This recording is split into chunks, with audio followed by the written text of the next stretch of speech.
we're taking a break from the show floor at CES. We've come out to Henderson, Nevada, and we are going to be playing with this toy. This is the Waydoo Flyer. It's an electronic foil on a surfboard. And I'm told that once you get the rotors going here, it's basically like riding on a flying surfboard.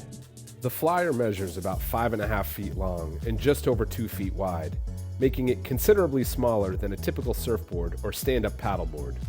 And though it's made out of a carbon fiber composite, it weighs about 60 pounds, with a heavy-duty battery accounting for about half of that. It's that battery and the 6,000 watts of power it delivers to the motor that's the beating heart of the Flyer. Waydoo's website says the board has a top speed of about 25 miles per hour.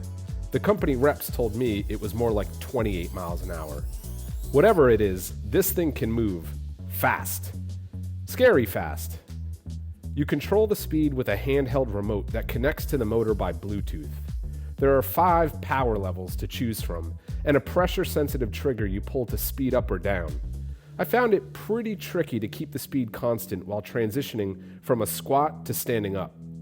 The few times I achieved foiling, with the board completely out of the water, were exhilarating and terrifying. The battery, which takes about 2 hours to charge, can run for roughly an hour, according to Waydoo. The company is in the final stages of bringing the Flyer to market for about $6,500. Water sport technology turned out to be a bright spot at CES this year, and I'll be keeping an eye on the current generation of these hydrofoiling devices throughout 2020. Okay, so that was really fun, very humbling. I think I started to get the hang of it.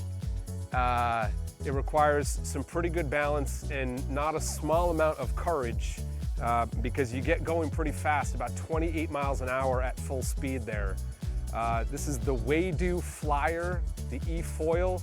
Super cool if you have an opportunity to try it out. It's really fun.